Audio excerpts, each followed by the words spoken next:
Today is June 10th, 2021. We are in the Mount History Museum, and we're doing some interviews here today. And I'm going to let you introduce yourself. Tell me where you're from originally. Tell me who you are. Tell me how old you are, when you were born, and how long you've been in Mount Dora.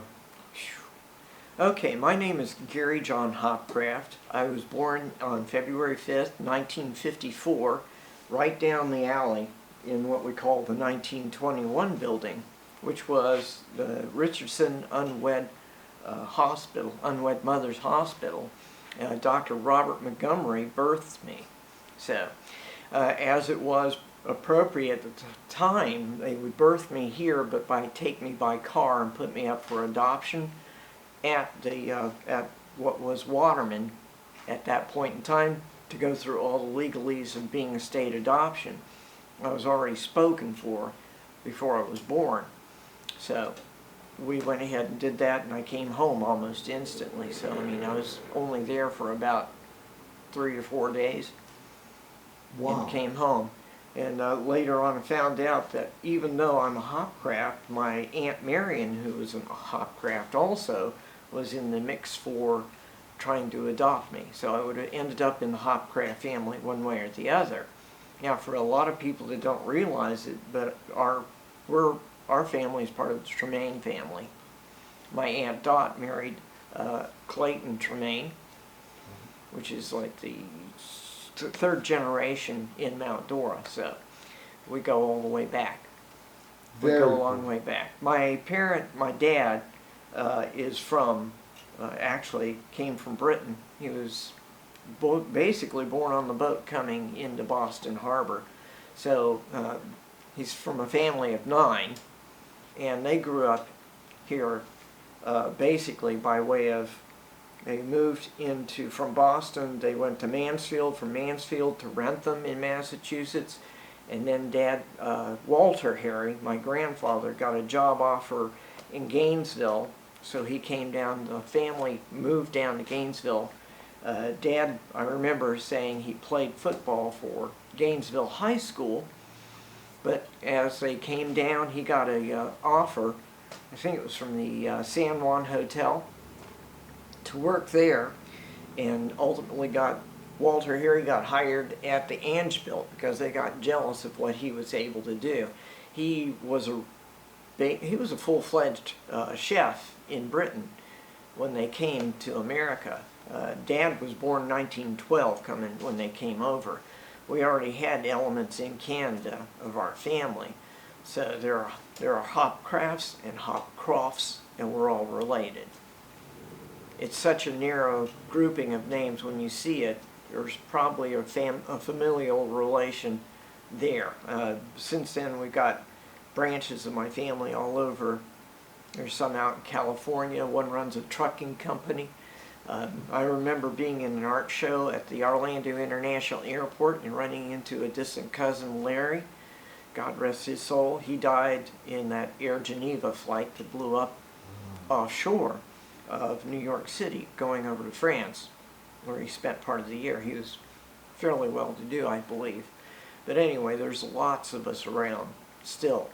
I've got a contingency. The last ones that we have living in town, I think, is my cousin Angie, Angela Tremaine.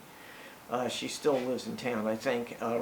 My cousin Roy lives out in Eustis.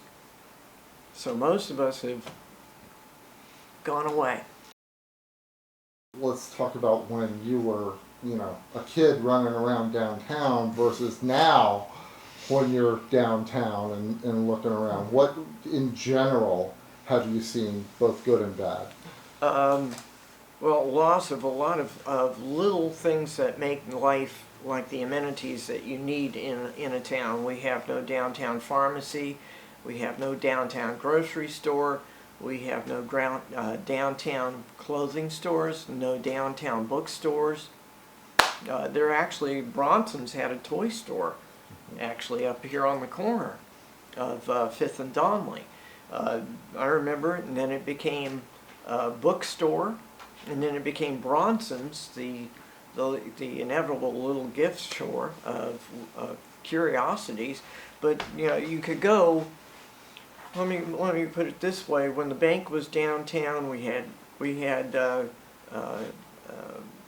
forerunner of Winn-Dixie, which oddly enough started over here where Will's restaurant was. That was Piggly Wiggly, and then Piggly Wiggly moved all the way down at the end of the street, right in front of the Simpson Fruit Company, and then they built the new building up where Seabrook's Pharmacy was, and that was Piggly Wiggly, and then they made their trip out to the Golden Triangle Shopping Center. So we've watched everything kind of like go out, and then it never comes back. So like we had clothing stores like Susie's mom and dad had theirs out in the Golden Triangle Shopping Center. The Golden Triangle Shopping Center was supposed to be the end all, and the new 441 I think kind of killed that. My dad came back from World War II, and he was recovering. He was still fighting with the Army because he did not want to be out of the Army. They were trying to give him a ruptured duct, so he fought with them until about 1961 over that issue. But he got appointed to be postmaster in 1948, so he worked 48 to 1972. He retired when I graduated, so it was kind of interesting. But the thing that we look at a lot of times was that even in his stay here, he started selling real estate at the end of World War II with Mr. Dooley and Mr. Christopher up there where that sports bar is up on Highland Street. Since then it's been a restaurant several times, like Golden Lamb. You go back even further, I was trying to remember, Fralix and Holiday House. Yeah. Yeah. Yeah, all those things. So it's marched all the way through, but that was the real estate office they worked from. So when you become part of the federal government again, in that faction, you have to divest yourself of everything. So he was trying to divest himself of properties. Oddly enough, the company owned a lot of properties out towards Easttown that were adjacent to where some of our population had already set up shop. He was trying to give property away, and it was kind of like most of those folks knew Dad as Mr. Harry. Ah, okay. And they would look at him and say, "But Mr. Harry, I have to pay taxes on that, wouldn't I?" Yes, Dad looked at him and said, "It's only $1 a year. Can you imagine paying taxes on property for only $1 a year back then?" Wow. So anyway, that went away, and since then there was this huge separation between what we call East Town and the rest of town. So I mean, there were high hopes for my class when I graduated from high school, because a lot of the kids who had gotten together, some of us were not unknown to each other. Like when we integrated back when I was in about the 7th grade, I knew a lot of the kids that came over, like the Zachary brothers. I knew because I played with them when I was a baby. Yeah, Miss Zachary was, Bessie was the maid for Mrs. Gill, Dr. and Mrs. Gill across the street. And when we came in on the weekends, there was a time when all the kids would get together for Friday, which was payday. But we'd all play at the Hopcraft garage. We'd be down on the floor playing whatever we did what we did. So a lot of the kids that we integrated with, we already knew, but we had not been together until then. You kind of look at how Mount Dora goes in phases. I used to say every decade or so we have somebody come in new, and they come in and want to change everything. They buy out everything and they try to have this. It's like what we got going on right now, if you pardon my French, again. But what's going on here is I can remember back when the University of Florida came in and remodeled, they did a building set for it back about 62, something like that, and we had kind of like what we call postmodern kind of architecture, but it was right up there then. They kind of redid parts of the city, And you know, it's you go through a lot of those little different things like that. Every 10 years something would happen and then it would go away. You know, it's like citrus, you know, Mount Dora Citrus Co-op over there. You know, you remember, I can still remember people angle parking, you know, and that sort of thing. I remember my uncle's drugstore with curb service. You could get shakes and burgers there. Of course, for later on as a musician, I could pick up guitar strings and picks and actually get harmonicas there when I needed them. So it was kind of, you know, one-stop shop in downtown Mount Dora. And of course, you have to go back further when Pat Frank penned Alas Babylon and think about Mount Dora and Tangerine kind of being like the focal point. You know, I remember Will Smathers wanted to get Tangerine to become part of Mount Dora, which Orange County kind of like said, not. Anyway, we're still in that phase because there's still part of Mount Dora over there. Anyway, Dad's post office is covered. We had Mr. Dyer in Tangerine. We had somebody up in Sorrento. We had somebody at McCrory's. We had somebody, let's see, one other, oh, out there it was, oh, Ellen, what was your dad's last name? But anyway, he was the postmaster out there at Lake Gem. So they all fed into Mount Dora. Mount Dora was one of the major classes. There was, growing up here, there were more, you know, if you will, Rolls Royces at times than there were anything else on the streets. It's like Skylar's dad had a 56 Silver Cloud sitting in a heated garage up above Lake Gertrude. So, I mean, it's, you know, take a ride once a month in the car was an event. Yeah. So, you know, it's one of those sort of things I've seen going back to, let's see, who was it? The guy that came down from Asheville, Hanks, Richard Hanks, and his partner. But before that, it was John Kane and Sam Shaw. So, I mean, there was a lot of things. John would condemn the property, Sam would buy it, and then they'd fix it, turn it over. Didn't matter, you know. Oh, you got a leaky roof, this building's condemned.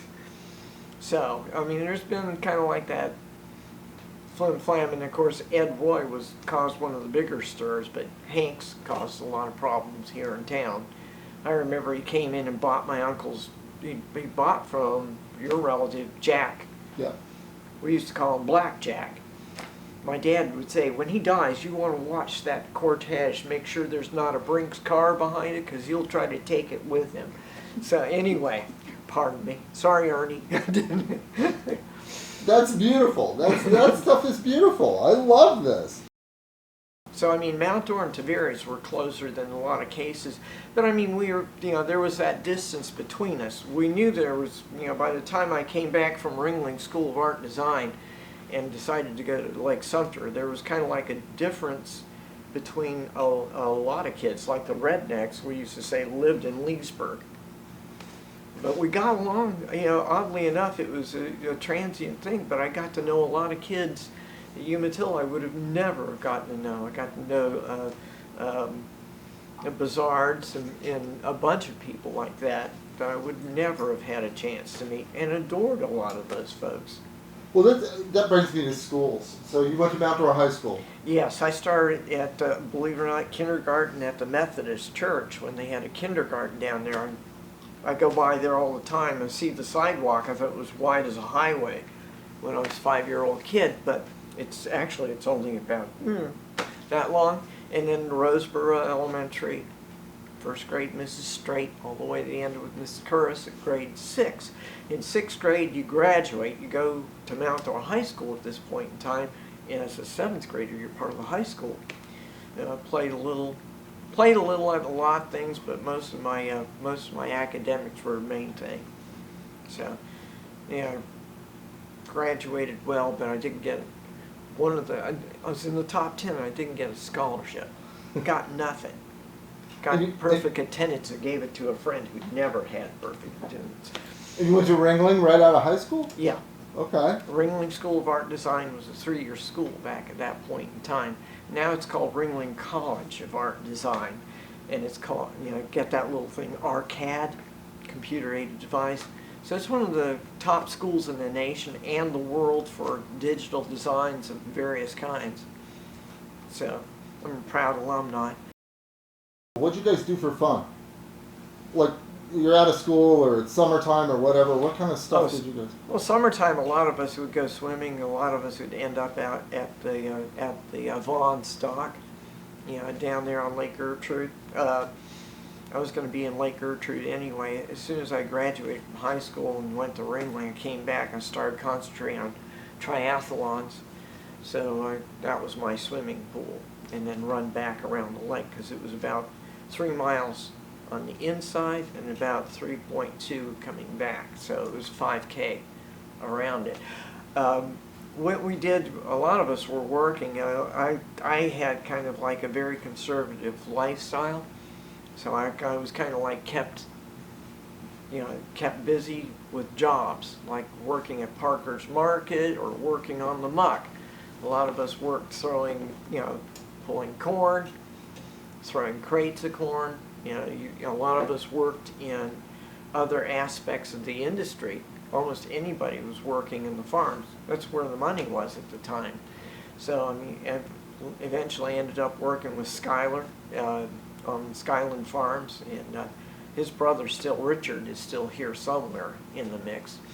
And Lisa, I think, is down in Winter Garden. But anyway, we were out there working the grows off and on in the summertime, spraying, weeding, and doing, a lot of times we did gigs. I was making music with a lot of people. Ernie Lancaster and his band, Raw Flesh. We were in the music business. I went to Bible school. Yeah, and he's an alumni. And he's an alumni. He and Gala. Yeah, and I remember there was a music scene in the 70s, in the early 70s, and there was the whole Root Boy Slim thing, and Well, actually, it goes back further. It goes back to about class of 67, 68, like Greg Shively, who was part of the Wrong Numbers, got a good contract in L.A. I think it didn't go so well for him in L.A. in the lifestyle, but the Wrong Numbers were fairly well-known local band. I remember one time we worked roadie, and we were putting equipment together, and we were over at the pier in Daytona Beach, and it was like a battle of the bands. Battle of the bands were real big, but there were a lot of bands around here that were pretty darn good. So anyway, they got a chance to play, and the band they played against were called the Almond Joys. Guess who? Really? Allman Brothers. Yeah, that's the Allman Brothers, yeah. In the early stages. So, there were a lot of us who were involved. Rob Vaughn was involved in music, too. He actually, you can listen to him on some of the 45s. He was playing acoustic in the background with the rest of the guys. And, of course, we've got, I think Clark Staten's still alive. Larry Huseboth is still alive, although Lanny is gone. Lanny never played. Lanny inherited Dad's advertising agency. We had, I'm trying to think about, we had the kid that played the drummer, Buzz Hahnemann, who's the bass player, is gone. Albert Basher? No, Albert played with Raw Flesh. He didn't get a chance. He was too young. He would have been like 5th grade then. But anyway, Albert ended up being versatile. He ended up on ship, doing everything, playing guitar, being part of a band. He survived those years. And Dofo, I don't know what happened to him. Jaime ended up as a jazz musician. So, and of course we know Ernie was a session musician, and absolutely loved his son. He and Gala's son. He loved everything about what his son did, baseball and all that. It's quite a thing. And Edmund Chester.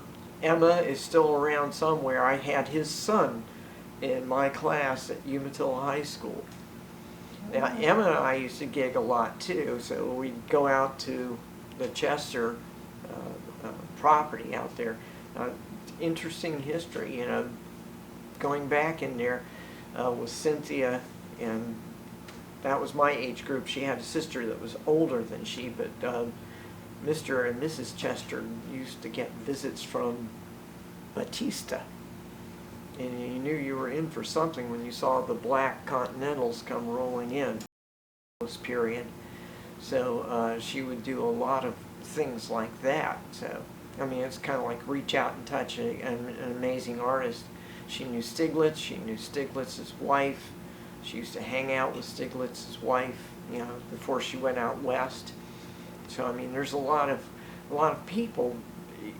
When we look at Mount Dora, the very foundations, it was just, you know, it was kind of like a legendary thing back in the 1870s, 80s, something like that. And then people, oh, it's beautiful over there. So some people came down the road from Sanford and decided to descend on it and stay here.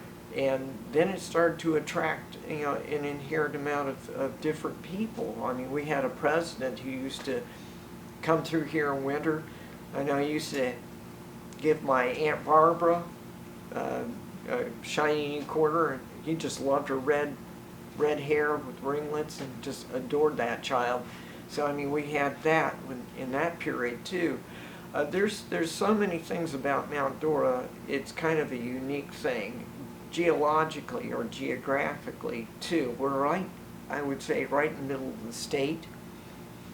Geology plays a role. We've got that ridge above the lake where Florida, parts of Mount Dora were never underwater.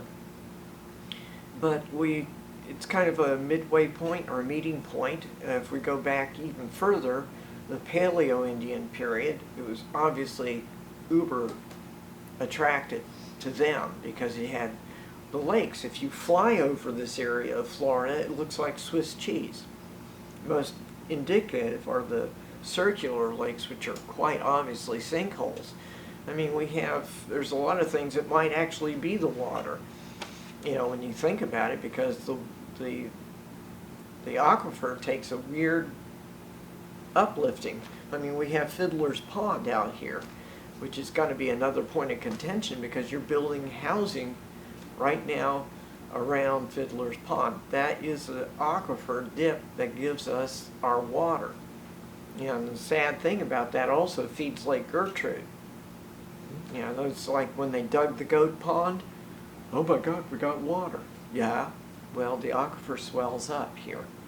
And Mount Dora is kind of like in that nascent area where the water is very rich and very well to do. It's like, you know, you go up there behind the golf course up there where you were talking about, when you're over by your property, and there were a lot of swamps and springs in there. A lot of swamps and springs. And you go south of town, Stony Brook, and they wonder why they have houses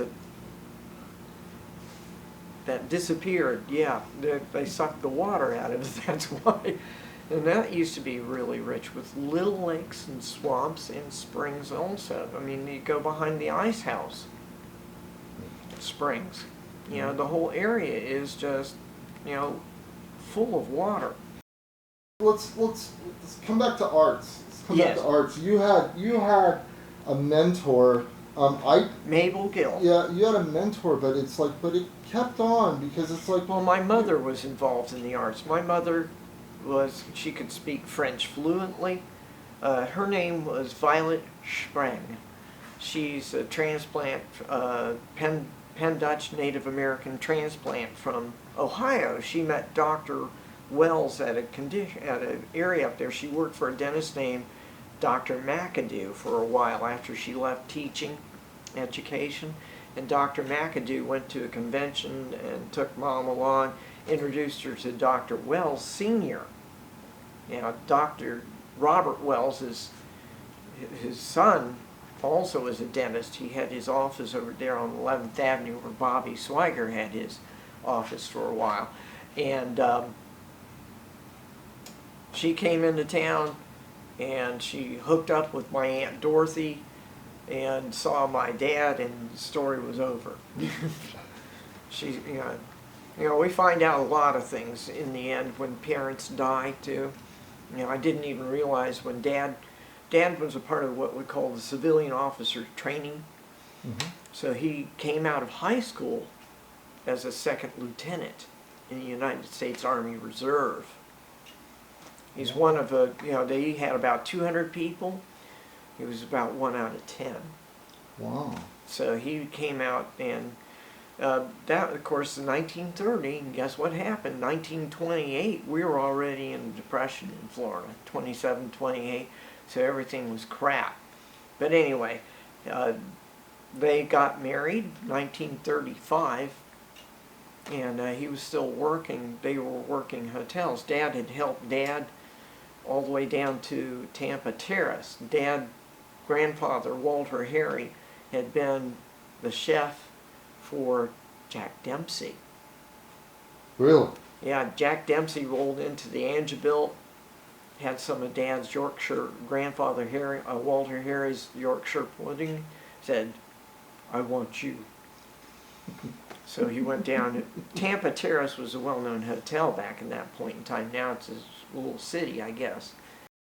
It was something that had always been here. We have the oldest arts organization or art league in the state here in Mount Dora. So there has always been this thing. I don't know whether it was an outfall from Chautauqua or whether it was already in the blood, so to speak of.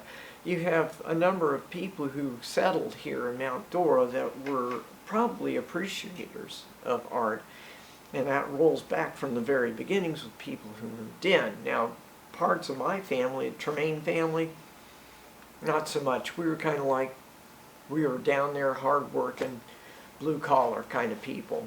So, I mean, it's like Uncle Clayton was the chief of the fire department for a while, so. And, my cousin Roy ended up as a lieutenant in this department and got recruited by Eustis, ended up as their fire chief before he retired. So, the arts was here. You have a lot of examples like the roots of people, and it starts around, say, like in the 30s and the 40s too. There was a lot of activity. There were a lot of hotels here that were being used all the time, and that attracts wealthy consumers or people who have an interest in the arts. Hence you have the Ice House Theater. We have a number of different things like the Art League, which was partly Northerners who were down here. And I can remember Parker's Market. We would take groceries down to over to the Villa Dora, and we'd take them down to the end over here on the other side and go down to the Lakeside Inn. I mean, people would think nothing of giving you a $10 bill as a tip for taking their groceries down to them back in that period. And $10 in 1969, 68, 70s, that sort of thing was like, oh, here's another 50. Yeah, that was a lot of money back then. So, I mean, you remember, too, people used to come by different ways into town. Some came by train, some came by bus, and some drove down. A lot of people were getting older, too, and they couldn't afford, couldn't drive. So they had to find extraneous means to get to Mount Dora because they already had their cottage or whatever, their room already waiting for them. So, I mean, there was a lot of the influx of Northerners that helped to push the arts in that degree, and some of them were artists, too. I also remember quite a few people I ran into that had numbers. Up and seeing like there were people who had Picassos and Rembrandts in their houses. So I mean, Mount Dora has the geophysical character of attraction. What brought about the art festival? Will and Otto, I think, were trying to drum up more business for the restaurant in general. I think they thought it was going to be great for the town. They thought it would be good for the city. And, one of the things they were looking at, I remember Eric Swanson and I were doing, we were doing shows. Eric was doing photography, and of course I was doing sculpture at that time. And they kind of, what can we do to keep these young people here to do something? It would be trying to develop a location that would be drawing that sort of thing. And that it grew out of that, you know, the talk of the town, because the Lamppost was the major restaurant in town at that point in time. I mean, there was Turner's, but there was, you know, Turner's was more of a, I guess, blue collar at that time. But if you really wanted to, you know, put on a gig, you'd go to the Lamppost. And the Club Rudo by this point in time was the only other one, and its star had started to fade. But the Club Rudo at that point in time, which doesn't exist anymore, it's now there's a huge plaza on top of it. But the Club Rudo, which was started by the Loguses and run by the Loguses, was quite the epitome of that. It was quite a gig. For my generation, the art festival had a big impact. I mean, I was Yes, it did. 12 when it started, and it legitimized what Let's- I wanted to do. We can also focus on, too, we had movies here. Do you remember the town being painted pink? I was away in college. Yeah. I was away in college, but it's funny because several people have talked about it. Have you seen the film? You've seen the film. Yeah. See, I'm in a real minority. First off, I love Schlesinger as a director, Mm-hmm. and my theory is that it was named wrong, and it didn't do well in the box office because it came out on the heels of like Smoking the Bandit. Yeah. But Honky Tonk Freeway is not a Smoking the Bandit. No, Honky Tonk no. Freeway is I mean, it's Welcome as close, to Tea-Claw. it's as close to a John Waters film as Yeah. anything that, I mean, you know, it was a British stab at American consumerism, and I laughed all the way through it, but, you know, I could see how the town would not like being depicted that way. Well, I don't know if it was a town, but the critics really killed the crap out of it. But I mean, there were several movies that were filmed in town. So I mean, we have the location. You know, I know Mark Vaughn has even used it in photography, doing ads and stuff like that. So we have, like I said, we have the geophysical quality. I've shot TV commercials here. Yeah. I brought them in. I don't shoot in Florida a lot, but Mm-hmm. when I do, it's like Mount Dora's in consideration. Yeah. Permits I mean, are easier than Winter Park. Park Avenue would be an example of what Mount Dora could have been if there was a lot of wealth. And you have to go back many years too, because Rollins was going to set up shop here, and one of my relatives didn't want to sell the property to him, didn't get the right price. So, okay, we'll just go down the road here. So, I mean, we could have been a lot of things. There could have been a lot of things happening. We have had a lot of people who've come through who tried to wham 'em, bam 'em, you know, and then disappear, like Ed Roy, the water closet king. So, anyway, you know, it comes down to the arts. It comes with the people who immigrated across the United States to us and still emigrate to us, because it is an art colony. It was always known in that fashion to be a bit different than everybody else. I mean, we have world-renowned authors as well as painters. There's some of the painters who are award winners from our show that are kind of like out there in the periphery still, who did that. I mean, you know, it's one of those sort of things. You know what we did also too, when Will was doing it, he was rather smart about trying to get people, and Judy Smathers, his sister-in-law, was really good at that too, was trying to get talent and trying to advertise the story of Mount Dora out there to a degree. We did warm-ups with a local cable television. That's back when cable television was the rage anyway. And we had a young gentleman at that point in time who was a part of that Cablevision network. His family lived here in town, and he decided to interview a local artist who was going to be in the festival, which would have been me at that time. And they were getting ready to start rolling the camera, but before we did, we had to eat lunch over there at Mr. Smathers, and he was catering. You want a drink? You want a drink? And drink. I said, you know, Coke is fine. Yeah, but I watched our compatriots there swill martinis. When we came out, the guy starts the interview, says, "We're talking to a local Mount Dora artist, Gary Hopscotch." And I watched Will. I thought Will was going to fall right down the steps. because that was back when we had still had shuffleboard, which was a bone of contention for Will too. He wanted to convert that into a more useful space. Now Will's impact in Mount Dora was very strong for the arts because he used to display a lot of local artwork as well. There was a lady in town, you know, a lot of the people who were our patrons were actually people who had moved here.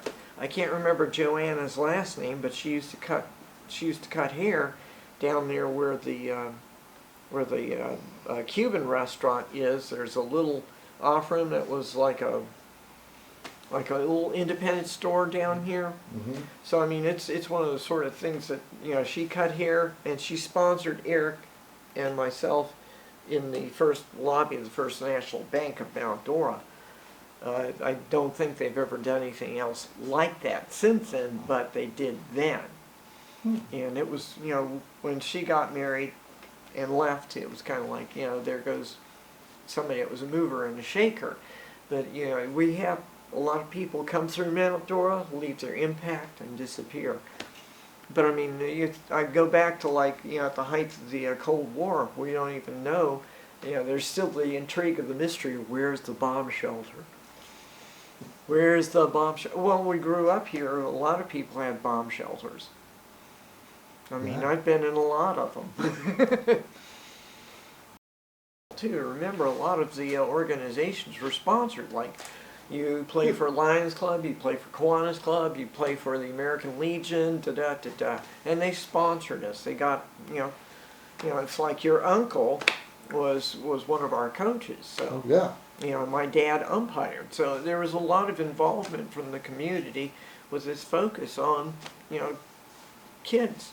On kids, and Dwight not only, you know, coached us, you know, for years, but back in the day, there was like a semi-pro city team. Oh, yeah. That he was a star on. Yeah. And that he, you know, I mean. I remember sitting with Dad up there watching that game. But I mean, it goes back even further. Otis Hale. Yeah, because Uncle Clayton used to play on that. Yeah, Otis Hale came down from Georgia as a star baseball player and played here. You know, it's like Mount Dora's got deep roots in baseball. Yeah, we have deep roots in a lot of things. You know, you come down to it too. I mean, you look at the Smathers family. That's deep roots in politics. Do you realize how many times we got, you know, Mount Dora was going to be overrun by 441, but our predecessors had enough political clout and money at that point in history to bend it out. We couldn't afford, you know, there was nothing to stop the 429, which may be the castle burying of us. What, Sorry. do you remember 441 being built? I do. Tell me about it. Because I don't. I was, you know, I was an infant. Yeah. I sat with Mr. Christopher and Jamesy, and we sat up there at the edge of 46 where they were coming through. And they had to knock down massive hills. They had to create a valley for the run to go through, especially out there by where Renninger's is now. I mean, we had that hill went all the way across 441 to 46 to along First Avenue there, and it was a massive hill behind us and a massive hill. They just took it all away. So I mean, you look at a lot of things. There were houses that were taken down because there were a row of bungalows that were kind of like along 46, as well as big orange groves that they destroyed. You know, up there on that hill, there were, you know, the house that we lived in. I lived in 30 years up there. After I came back from college, I lived on First Avenue, had been the middle of a huge grove. The house on that property was built in 1932, was the grove owner's house. Of course, where I lived in my little apartment was built in 41, because it said so right there on the thing. We're looking at an area that was environmentally changed quite a bit, and you go all the way back into Orange County where it was. I can remember going, and 441 was that right out here, and it was a concrete highway, and you could count. So you could do all that all the way out there. So, I mean, there's a lot of things that have changed. Of course, like the muck farms were already out there, but that was a valuable thing. We were known more for the agriculture in that area, which supported the arts back in here. You know, you have like the Stewarts and the Jorgensens and the, you know, go on. You've got the Dudas, when, you know, which were actually the Dudeskis. They changed their name to Duda. So, I mean, you know, I had a chance, Dad knew all these people, so, I mean, easy come, easy go. But it was also a good place, you know, around here to hide, i.e. the Ocala National Forest. I remember Dad, you know, you want to talk about things that are happening, let's talk about our racist past. Let's talk about that. Let's talk about that, because we are in Lake County. Yes, we are. We have, Mount Dora has the distinction of having called, you know, basically called Willis McCall on what he was. We have a writer from the Mount Dora, or the editor of the what had been the topic, God rest its soul. We've had a long list of good editors. I miss that paper. But anyway, the topic, and she was a big supporter for Willis in the beginning. But when we saw a family that were Native American that was actually labeled as African American or black by them, by Willis, and run out of town. You know, oddly enough, you know, it's one of those sort of things that there were a lot of people killed. We don't even know how many people he did in. I know. You know, we have no clue. I do know for a while in the late 50s, early 60s, the FBI would come to my dad to locate people all over. You know, my dad had a little bit of history of being able to know where almost every rock was. He was fluent all the way out to Seminole Springs. He was fluent for a good part of the Ocala National Forest. So if they wanted him alive, they came to my dad and see if he could locate him. And then their skin to tell me the same story. But from my perspective, and from a lot of my friends' perspectives, but we're all on the young end of, and I'm only 6 years younger than you, but we're all on the young end of this film. It's like, if you're black and you had to live in Lake County, Mount Dora is pretty much the only place you wanted to be. Yeah.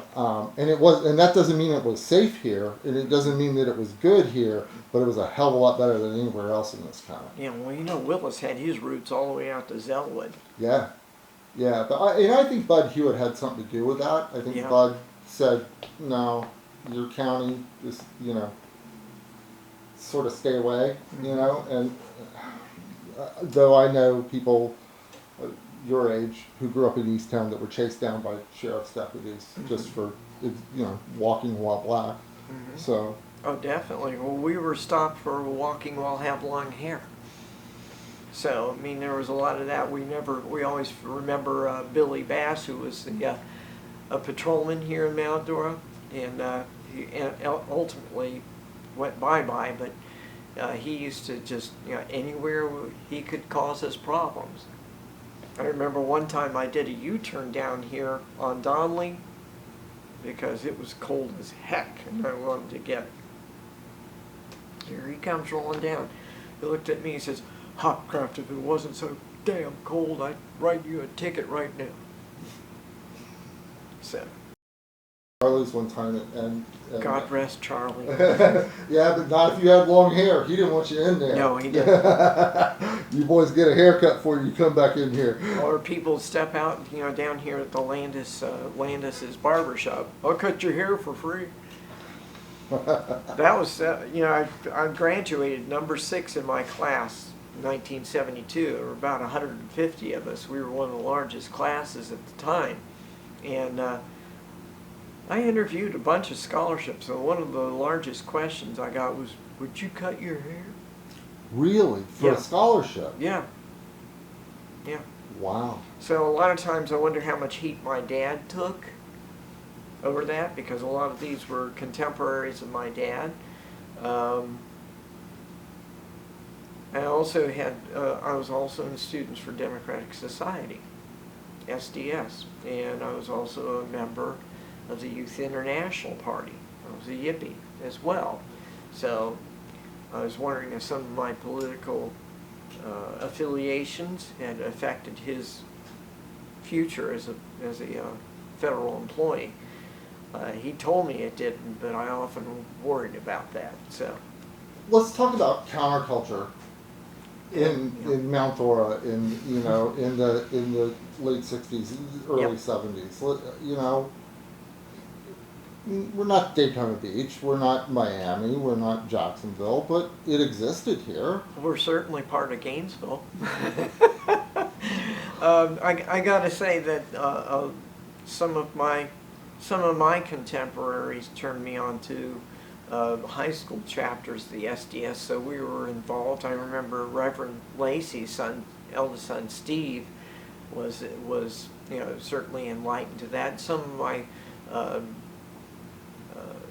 college level contacts with Key Club were involved on campus at UF, and they turned me on to that sort of thing. So I mean, yeah, we were up there with the Gainesville 7, and we were involved.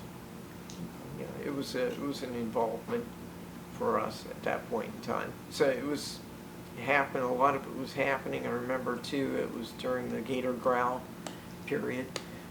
We had I remember Bill Cosby was doing the entertainment, and Nitty Gritty Dirt Band was the band in the swamp. Well, that was going on. We were doing protests, and they kind of like rolled over a bus, turned over a bus. So it was before it was right about concurrent with the VVAW, the Vietnam Veterans Against the War, who the Gainesville 11 were, and or Gainesville 11. I think there were 11 of them. Excuse me, and we were all active in that. We were into each other, so activism was a big thing. Part of that also was kind of doing in the racial barrier. We all got along well. I mean, there were very few racist episodes of any kind, and you'd have to go back to probably Jeff Ray in his period when there was a definite us versus them kind of situation. I got along. I loved my group. We were watching out over each other.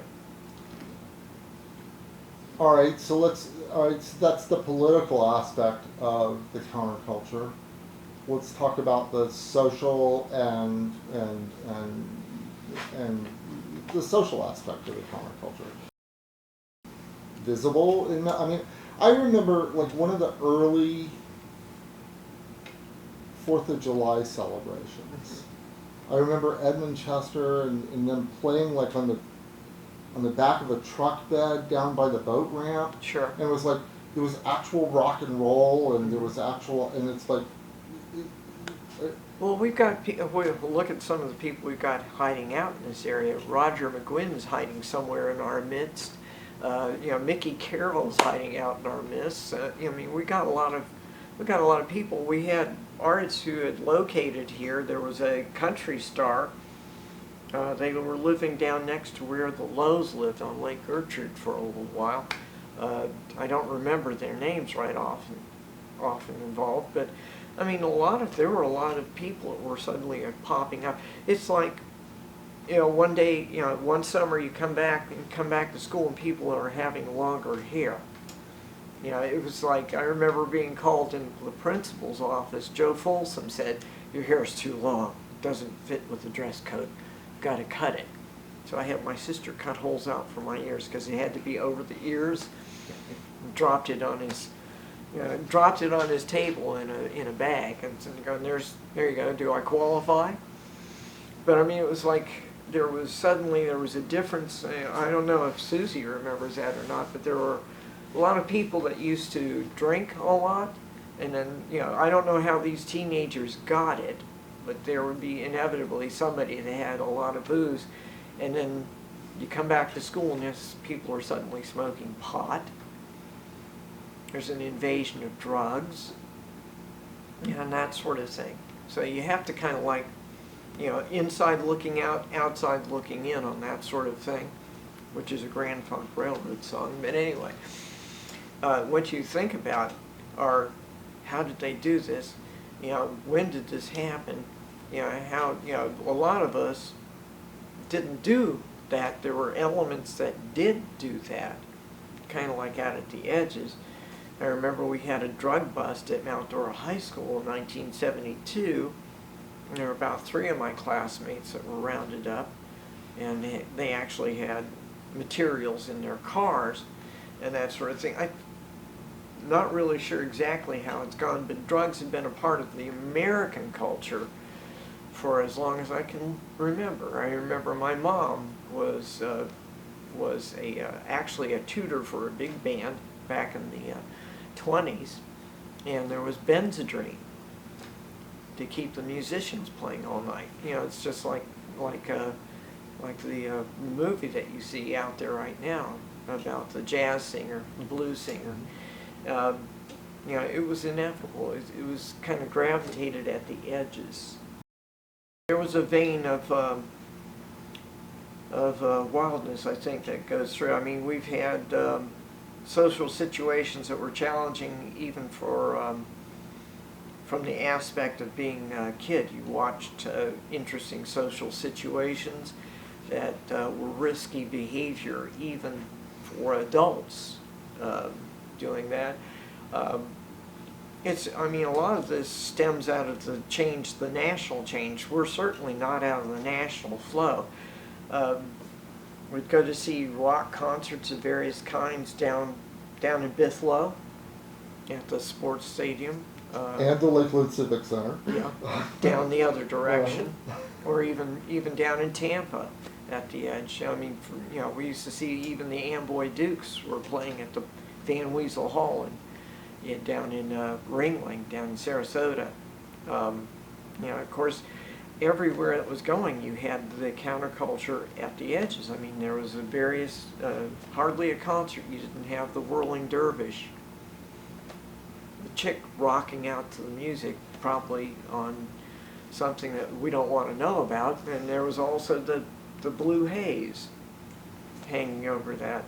I mean, it was just, that kind of trickled down and moved out. There were also a lot of drugs coming into Gainesville, by the way, and trickling down. There were drugs coming into Tampa and trickling up. I mean, there was like the legendary pipeline, too, about people going coast to coast, motorcycle gangs with their down tubes loaded with drugs, or in their gas tanks they had drugs. It was an interesting time. I mean, and then it all shifted to South Florida in the late 70s. But it was an interesting time too. Yeah. My age, the party spots were Big Tree, Grassy Hill. Where else did we go? Those were the 2 big ones, Big Tree and Grassy Hill. Well, where did y'all go?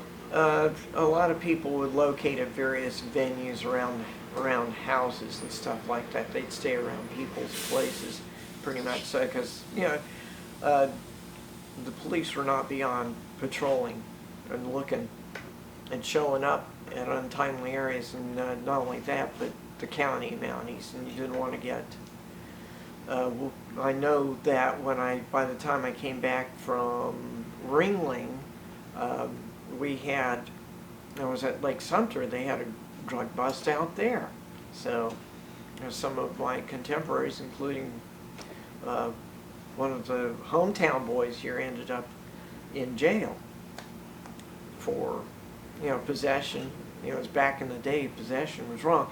I got to say, a lot of times I wasn't allowed out of the house by my parents. So, and there was a point in time where I had 1 or 2 friends in high school. I may have, unwittingly transported them somewhere that earned us a prowl car out on Normandy Drive looking at our house. So,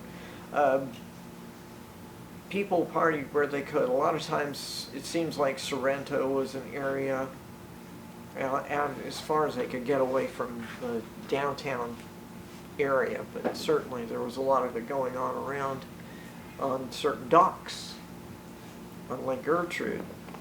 That will go nameless, but What about, all right, let's talk about restaurants. We talked a little bit about the Lamppost. We briefly mentioned Charlie's. Where were some of your favorite places, and or where were the important places? oh, for restaurants. Oh, when I was Restaurants, hangouts, drive-ins. as a child, oh yeah, drive-ins too. The Jacksons, Dixie Drive-In, out there. So as a child, those were two places, as well as Charlie's, because Dad'd take me Wednesday afternoon, was a short day at the post office, and he'd take me either he was going to Kiwanis or he was going to Charlie's. So we'd have a burger at Charlie's, which was kind of like good memories. But anyway, we go out here to the Club Rudo when I was a child. That was the place. You get your Gene Autry. Well, the parents did, yeah. Evie and Mr. Logus were just awesome, but so were Mom and Dad. So I mean, they started the place. I mean, it was, and of course, my friend Stephanie Basilico and the entire Basilico family was one of the Logus relatives. So that was kind of important. That was an enlightenment that you get from some of these people. The Dixie Drive-In out there was a well-known, go back to the 60s. They used to drag race on that strip out there. Probably drove Mr. Jackson crazy. And it was one of those situations you could always get popcorn shrimp. You get fried shrimp in fried shrimp basket. But I don't know if I can still remember when Eudora Road went past one of the sawmills we had in the area. But that whole area, that was before the shopping center had been built. It's kind of hard to believe it. They were white sand dunes. White sand dunes. Real? Really. It was recharge sand.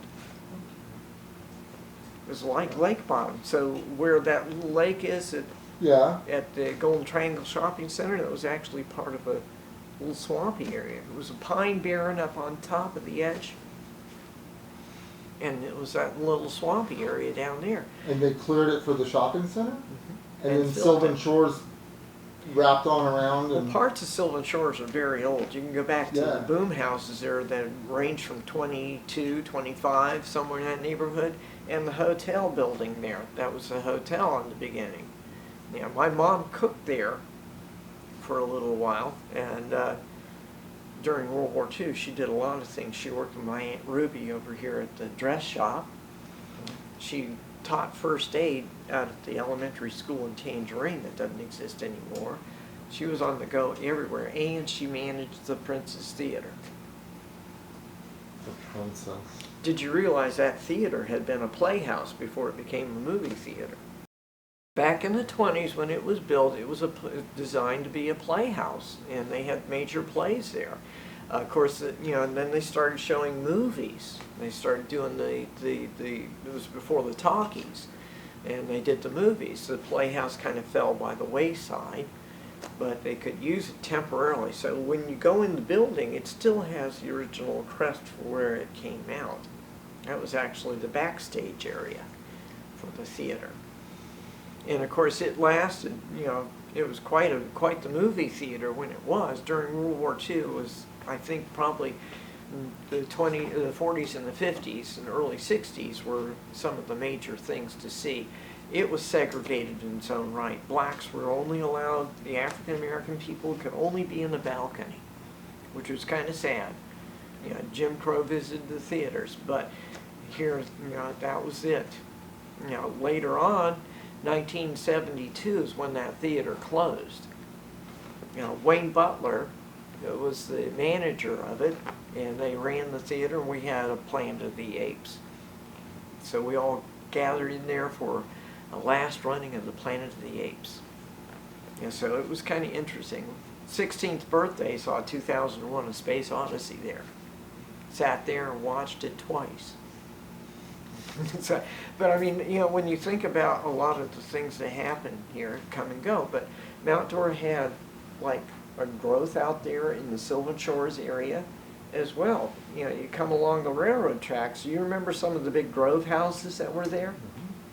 Mhm. You know, about where the lumber company is today. You know, actually, Mr. Alderman put that in. You know, the Triangle Builder Supply was built in an old grove house. Mhm. But I remember being there with my dad because he would put they had to go through the U.S. postal system to load the fruit. So I remember that. Okay, talk to me about the Grandview and the castle. Let's talk about the Grandview first. The Grandview Hotel was actually was built to be, and it was all that. It had a great view. It actually had an area there, like a courtyard on the other side of the street, where people could gather and look down. It was before the yacht club. When the yacht club was right there, the old wooden yacht club. And I remember, you know, the other memory of it was when Doug Lewis's dad put the scuba in there. The scuba thing that was going in there, that building was built off a local pine, as well as the yacht club. That pine was so green that he wore out skill saw blades trying to cut through parts of that. So they put that in there, and then later on there was a restaurant that was there. And it was a multi-story, 3-story hotel, but it was a wood structure, and it was just gorgeous. It had a beautiful porch going on it, and a lot of winter residents. That was one of the other places you could take groceries to. Now the castle was built by an independently wealthy guy, so it was largely abandoned by the time you kids grew up. It was abandoned for quite a while, and then they built those condos around it, and that was going to be the clubhouse for it. And then they built the racquetball building there too, and then that other condo. So what happens with that, they actually put a bar in the place, and it was the longest bar I have ever seen in Lake County. Wood, collector's item kind of wood. Yeah. And it was just, it was stunning. It was stunning. And then of course it fell on bad times. We were going through recessions like waves on an ocean. So that's probably what affected most of the well-being of Mount Dora sometimes. Recessions in the period from, say, like 72, we were in basically a recession then. When I graduated from high school, then we got recessions in the 80s. Bam, bam, bam. It's just like that took the hot topic, it took down parts of the Golden Triangle area with our newspapers. So, I mean, I worked for Sun Press Publications. I was their art director. And I got basically out the door because of the recession. The castle, on the other hand, was meeting its end. And it's a sad thing that we tore it down. It was a beautiful building. And I remember Judy Smathers telling me, you better take pictures. If you're going to take pictures of it, take pictures now. And it was raised not long. So I have, in my collection, I have some old pictures of the building. Excellent. Excellent. Somewhere I'll have to look them up. I'll have to dig stuff out. Since I moved from Mount Dora, I've got stuff still in boxes. It's in my studio, still in boxes. Gary, it's been an absolute pleasure. Absolutely. I miss your mom.